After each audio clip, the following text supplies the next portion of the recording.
On today's show, we're going to build this awesome Castle bookcase for woodworkers fighting cancer. Hit it! Woodworkers Fighting Cancer is our annual charity event, and so far we've raised over $80,000. This year, the proceeds are going to go to the Jesse Reese Foundation. Now, if you want to help out, you could donate directly, you could build this project, and for everyone that we receive a picture of, we will donate $1 on your behalf to the charity. We also have sponsorships available, and some very special sponsors this year who are not only donating directly, but they're also donating tools for our charity auctions. Now, you can get all this information at woodworkersfightingcancer.com. And speaking of those sponsors, here they are.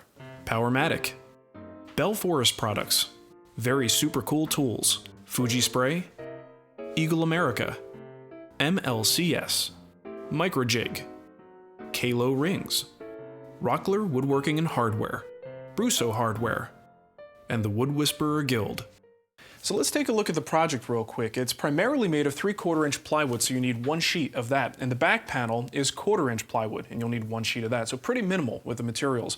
Construction-wise, you could do anything you want, but I used a combination of dados, good classic wood joinery, as well as screws to reinforce them. And in some areas, I just used screws and butt joints. It doesn't need to be all that elaborate. And if you are building one, you might want to know how close it needs to be to mine to be accepted for the charity. It's got to be pretty close. It's got to look like it was derived from that set of plans. So don't go too far out, but you know, we want to be reasonable. Nice little paint job by Nicole, which I think looks really cool. And all of the compartments are obviously good places for storage and books and things like that. But we've got these cool little passageways. You've got an area where your archers can hang out at the top and shoot at the trolls who are invading the castle. One request from my son was to include a bathroom and a toilet because his soldiers apparently need to poop. So that's an issue. But check out the drawbridge. I have a little pin here that secures the door. Obviously, you don't necessarily need it, but I think it's good to help it from flopping down unexpectedly. And the drawbridge just drops down like so. I've got a small pin up here that it pivots on, and there's a spool in the back that you can turn, and that actually winds it up.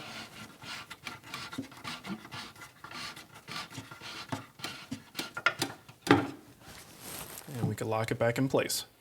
Now you can download the free plan at thewoodwhisperer.com or woodworkersfightingcancer.com. And there is a deadline here. You have to have your photo submission in by November 30th, otherwise we won't be able to count it for the charity.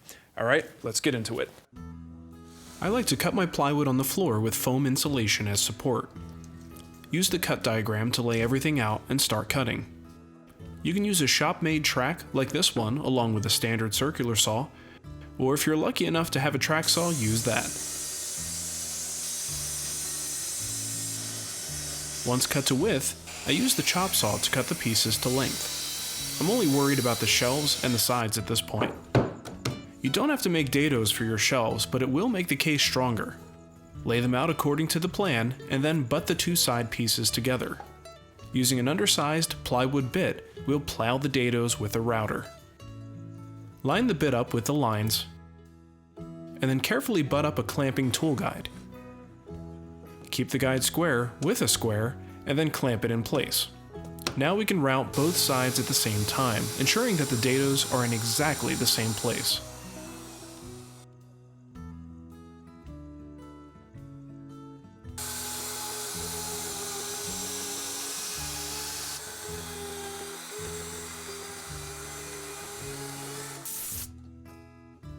Lay out the crenellations on the side piece, as well as the small add-on crenellations for the front. Drill 2 relief holes at the corners, and use a fine-toothed jigsaw blade to cut out the shapes.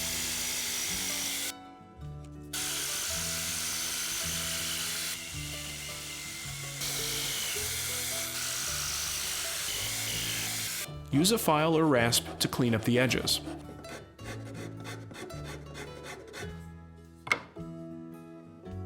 The shelves will be secured with screws, and I find it easiest to locate them from the inside first. 2 per shelf should do. From the outside, you can use a countersink bit to finish each hole. Now we'll add the rabbet for the back panel using a rabbeting bit. This part is optional since you could simply nail a back panel onto the back of the case if you wanted to. Note that your sides should be mirror images and not identical. Next, we can lay out the windows and the sides. I use a paint can to approximate the curved top. Cutting them out is very similar to cutting out the crenellations.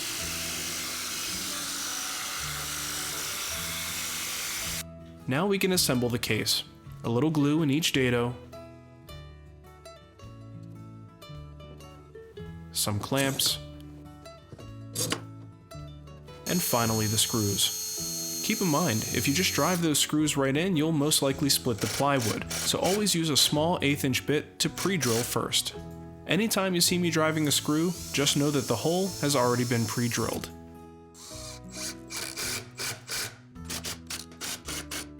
Check the case for square, and as you can see, mine is a little bit out, so I'll use a long clamp and apply pressure to the appropriate corners to correct the issue.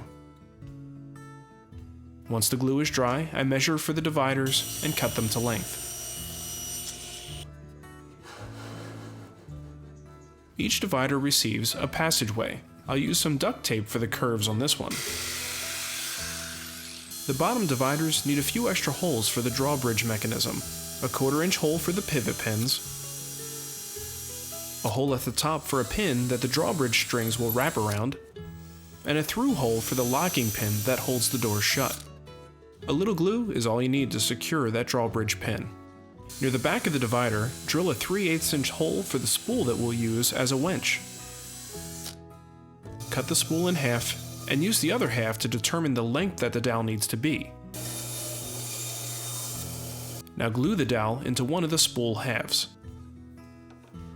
I'm also drilling a small hole that I can later use for gluing in the string. In hopes of making it easier to turn, I also add a pin to the other half of the spool. Just FYI, because of the small diameter, this really doesn't work that well. And don't forget to get the kids involved, especially when it comes to drilling holes in the floor. Hold on, stop. Drilling into the floor, buddy.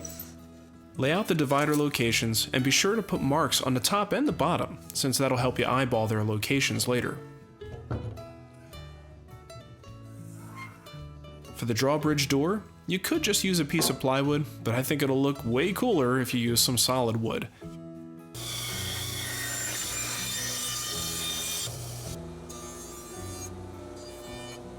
I mill up 4 pieces and give each one a nice chamfer where the pieces meet, just to reinforce that rustic plank look.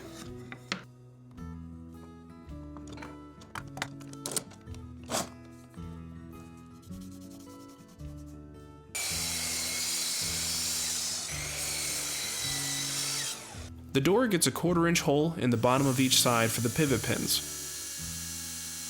You also might need to use a slightly larger diameter bit to allow the door to rotate freely. Cut the 1/4" pins to about 7/8 of an inch long and glue them into the bottom dividers. Now bring the door and dividers together and make the front nice and flush. Extend the locking pin hole into the side of the door. On the inside, mark the location of the door. This will tell us exactly where to install a small piece of ply scrap that acts as a door stop. Now give the door a little edge love with a black plane. Stain it up,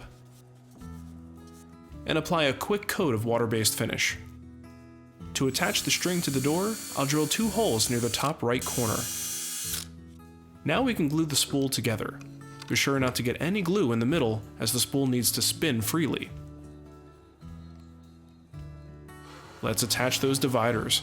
Simply line everything up with the lines on the shelves, pre-drill, and drive the screws.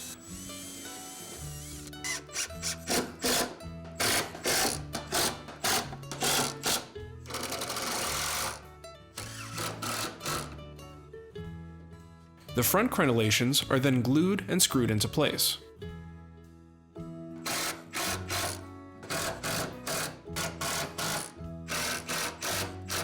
The bottom kick plate can then be added with glue and screws. Now grab your favorite wood putty and fill all of those countersink holes. Sand everything nice and smooth and be sure to break all of the edges with sandpaper.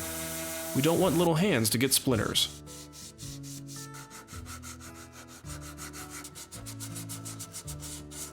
The string I'm using is cotton braiding cord from the craft store. I glue one end into the spool with CA glue and hit it with some quick set activator. You may want to double up on the string just to make it a little bit stronger. Measure for the back panel and cut the 1/4-inch plywood to size.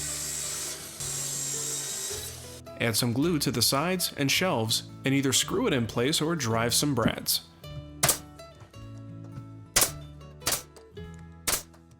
Use a straight edge to help with your aim.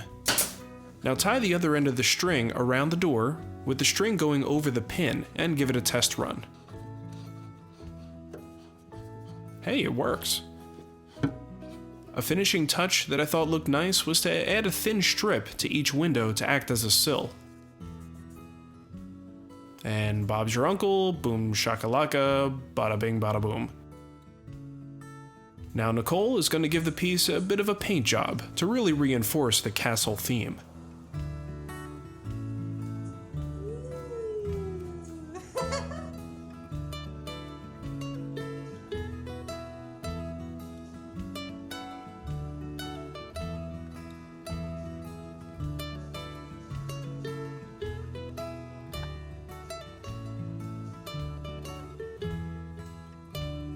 Mateo even decided to help out by painting the same spot over and over and over.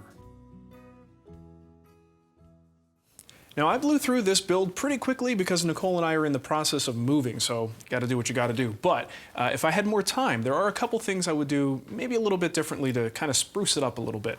Edge banding is number one. Now this is a raw plywood edge, and Baltic birch, out of all the plywoods you could use, is probably the best case scenario for this because those really thin plies are pretty good when you sand them. Pretty good. When you sand those down, they actually aren't too bad, but they'd still benefit from a 1/4-inch strip of solid material on there. It protects the edge, makes it look a little bit nicer. The other thing is this drawbridge system. This is really just kind of my first draft at this concept.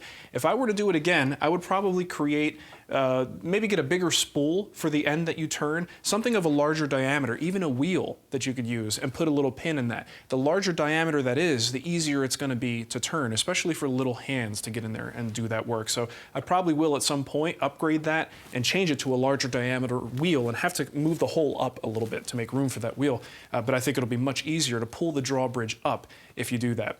But ultimately, get creative, have fun with it, especially with this paint job. I know there's a lot of people who'd come up with some really cool stuff for this, and I can't wait to see what you guys do. So thanks for watching, thanks to our sponsors for helping us out with the charity event, and thanks to you for building along, because without you, we would not be able to do this every year.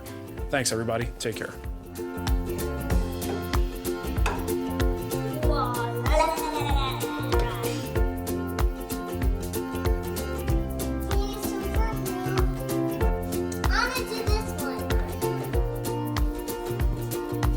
Do you love your new Castle Bookcase? Tell me how much you love it. I like the rooms that Mommy painted. What about the masterful construction? Thanks for watching.